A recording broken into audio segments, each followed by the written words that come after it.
Assalamualaikum warahmatullahi wabarakatuh. Perkenalkan, nama saya Herdatara Syafa Anindita, NIM 205030100111181 dari kelas G. Saya di sini akan mempresentasikan resume ketiga saya, yaitu yang berjudul Relevansi Pancasila sebagai Ideologi Terbuka di Era Reformasi. Resume ketiga saya ini bersumber dari jurnal Ako Agus dari Fakultas Ilmu Sosial Universitas Negeri Makassar. Nah, yang pertama, apa itu ideologi? Istilah ideologi sendiri itu berasal dari kata idea yang artinya gagasan atau bisa diartikan sebagai konsep, pengertian dasar, dan cita-cita. Sedangkan logo sendiri itu artinya ilmu. Lalu, ideologi bisa juga diartikan secara etimologis yang berarti yaitu ilmu tentang suatu ide-ide atau the science of ideas. Atau bisa juga diartikan sebagai ajaran tentang pengertian dasar. Dalam KBBI atau Kamus Besar Bahasa Indonesia sendiri, ideologi juga memiliki arti lain. Nah, di KBBI itu didefinisikan sebagai kumpulan konsep yang bersistem dan dijadikan pendapat yang memberikan arah dan tujuan untuk kelangsungan hidup ideologi itu. Ideologi juga bisa diartikan sebagai cara berpikir seseorang atau suatu golongan. Selanjutnya, apa itu ideologi terbuka? Ideologi terbuka itu mempunyai arti yaitu ideologi yang dapat berinteraksi dengan perkembangan zaman dan ada dinamika secara internal. Jadi, suatu ideologi yang tidak kaku dan bisa mengikuti suatu perkembangan zaman dari masyarakat suatu negara itu sendiri. Nah, ideologi terbuka itu mempunyai ciri. Ciri khas ideologi terbuka yaitu antara lain yaitu nilai dan cita-citanya tidak dipaksakan dari luar. Jadi cita-cita dan nilai ideologi itu sendiri itu berasal dari bangsa dan masyarakat itu sendiri yang menentukan. Lalu ideologi itu digali dan diambil dari kekayaan rohani, moral, dan budaya masyarakat itu sendiri. Jadi benar-benar dari masyarakat dan bangsa itu sendiri, bukan dari pengaruh luar atau pengaruh manapun.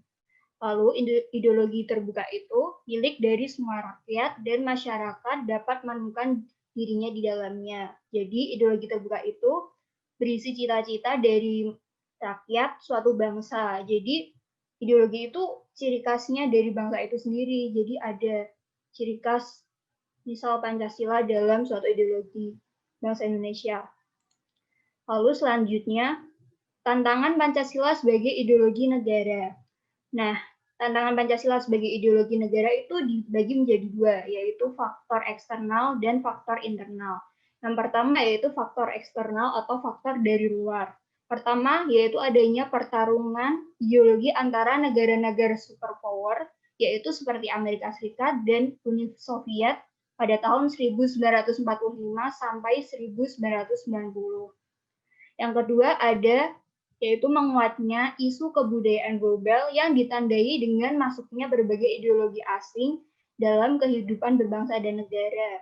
Yaitu ya artinya bisa saja ideologi luar, misalnya ideologi bangsa barat itu kalau misalnya bangsa Indonesia sendiri tidak bisa menjaganya, bisa aja terpengaruh. Dan itu bisa merusak cita-cita dari ideologi itu sendiri, inti dari ideologi itu sendiri. Yang ketiga yaitu meningkatnya kebutuhan dunia akibat pertambahan penduduk dan kemajuan ideologi sehingga terjadi eksploitasi terhadap sumber daya alam. Kalau misalnya di dunia atau di Indonesia sendiri itu penduduknya bertambah, lalu sekarang ini kan udah masuk ke era revolusi 4.0, modernisasi itu udah semakin berkembang. Itu kalau tidak dijaga bisa aja pelan-pelan merusak ideologi bangsa kita sendiri. Jadi harus meskipun sesuai dengan perkembangan zaman itu harus tetap disesuaikan dengan inti ideologi yang ada. Jangan sampai merubah ideologi itu sendiri. Lalu ada faktor internal atau faktor dari dalam, yaitu pertama, pergantian rezim yang berkuasa melahirkan kebijakan politik yang berorientasi pada kepentingan kelompok atau partai. Kalau ini berasal dari bangsa atau rakyat Indonesia sendiri, kalau misalnya ada isu-isu politik atau sesuatu yang misalnya bisa menjadikan ideologi dalam bahaya. Lalu kedua yaitu penyalahgunaan kekuasaan atau biasanya disebut korupsi yang mengakibatkan rendahnya kepercayaan masyarakat terhadap rezim yang berkuasa. Jadi kalau misalnya masyarakat Indonesia itu punya pemimpin dan pemimpinnya itu korupsi, itu akan seterusnya sekali berbohong akan dapat nama jelek itu sendiri. Misalnya biasanya pemimpin itu korupsi, jadi rakyat akan sulit percaya lagi dengan politik yang ada. Lalu selanjutnya, urgensi Pancasila sebagai ideologi negara. Yang pertama, ideologi negara sebagai penuntun warga negara. Yang kedua, ideologi negara sebagai penolakan terhadap nilai-nilai yang tidak sesuai dengan sila-sila Pancasila. Jadi, ideologi negara Indonesia itu, kalau misalnya ada di era modern ini yang tidak sesuai dengan Pancasila yang ada atau hakikat Pancasila yang ada, itu boleh ditolak atau tidak mempengaruhi ideologi. Jadi ideologi kita tetap aman dan sesuai dan tidak berganti.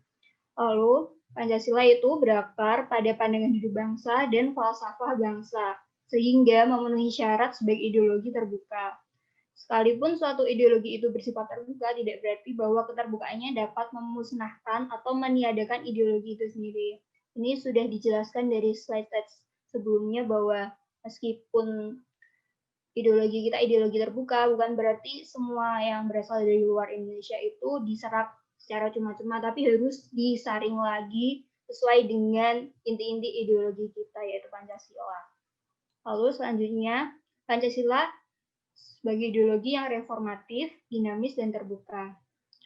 Pancasila sebagai suatu ideologi itu tidak bersifat kaku dan tertutup, namun bersifat reformatif, dinamis, dan terbuka.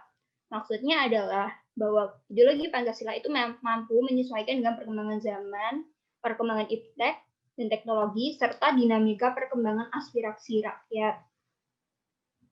Keterbukaan ideologi Pancasila bukan berarti mengubah nilai-nilai dasar yang terkandung di dalam ideologi itu sendiri, namun memiliki kemampuan yang reformatif, yaitu kemampuan untuk memecahkan masalah-masalah aktual yang senantiasa berkembang seiring dengan aspirasi rakyat dan perkembangan zaman.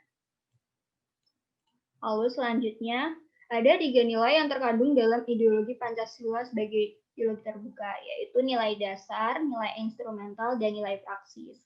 Yang pertama yaitu nilai dasar. Nilai dasar itu merupakan hakikat kelima sila Pancasila, yaitu ketuhanan, kemanusiaan, persatuan, kerakyatan, dan keadilan.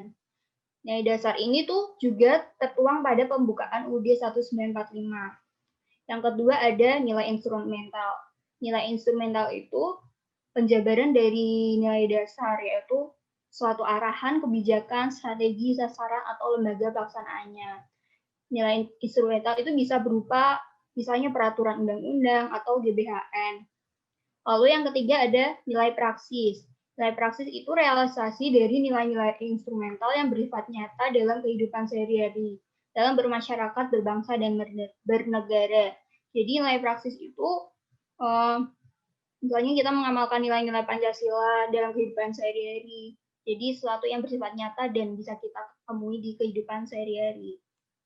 Lalu selanjutnya ada Pancasila sebagai ideologi terbuka itu memiliki 3 dimensi. Dimensi pertama yaitu dimensi idealistis, yaitu nilai-nilai dasar yang terkandung dalam Pancasila bersifat sistematis, rasional, dan menyeluruh. Yang kedua yaitu dimensi normatif, yaitu nilai-nilai yang terkandung dalam Pancasila perlu dijabarkan dalam suatu sistem norma atau suatu sistem peraturan. Yang ketiga yaitu dimensi realistis, yaitu suatu ideologi harus mampu mencerminkan realitas yang hidup dan berkembang dalam masyarakat. Selanjutnya, faktor apa saja sih yang mendorong keterbukaan ideologi Pancasila? Yang pertama yaitu proses pembangunan nasional dan dinamika masyarakat yang berkembang secara cepat. Yang kedua, bangkrutnya ideologi yang tertutup dikarenakan cenderung meredupkan perkembangan dunia. Jadi dulu Pancasila pernah sebagai ideologi tertutup, namun saat Pancasila sebagai ideologi tertutup itu tidak ada perkembangan dan justru merusak bangsa kita sendiri, jadi diubah menjadi ideologi terbuka yang tidak kaku. Dan ketiga yaitu pengalaman sejarah politik kita di masa lampau. Jadi ideologi Pancasila itu bisa terbuka juga ada sejarahnya, karena di masa lampau itu ideologi tertutup itu tidak ada kelebihan yang signifikan, jadi dirubah ke ideologi terbuka. Yang keempat, kesadaran akan nilai-nilai dasar Pancasila yang bersifat abadi dan dikembangkan secara kreatif dan dinamis untuk mencapai tujuan nasional. Yang terakhir yaitu syarat-syarat gerakan reformatif atau perubahan dalam Pancasila. Secara harfiah, reformasi itu memiliki makna yaitu gerakan untuk menformat ulang, menata ulang, atau menata kembali hal-hal yang menyimpang untuk dikembalikan pada format atau bentuk semula sesuai dengan nilai-nilai yang ideal atau nilai-nilai yang dicita-citakan rakyat.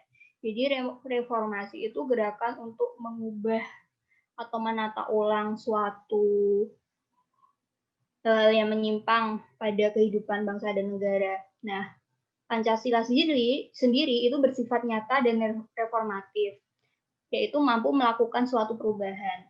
Kamu tidak merubah ide-ide pokok yang ada dalam Pancasila.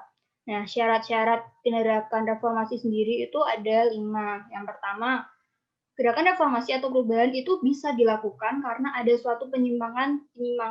Nah, contohnya itu pada masa Orde Baru dulu itu karena Indonesia krisis pada masa Orde Baru itu bisa dilakukan perubahan atau reformasi. Yang kedua harus sesuai dengan cita-cita yang jelas. Ketiga, dilakukan dengan berdasar pada suatu kerangka struktural tertentu. Kalau di Indonesia sendiri itu harus berdasarkan Undang-Undang Dasar 1945. Yang keempat, dilakukan ke arah suatu perubahan ke kondisi serta keadaan yang lebih baik. Namanya gerakan reformasi atau perubahan itu pasti menuju ke keadaan yang lebih baik, bukan sebaliknya. Yang kelima, dilakukan dengan suatu dasar moral dan etik sebagai manusia yang berketuhanan yang Maha Esa. Nah, dalam gerakan reformasi itu atau perubahan itu tetap harus berdasarkan kepada berketuhanan yang Maha Esa, yaitu Pancasila sila pertama. Nah, sekian presentasi saya. Bila ada salah-salah kata mohon dimaafkan. Wassalamualaikum warahmatullahi wabarakatuh.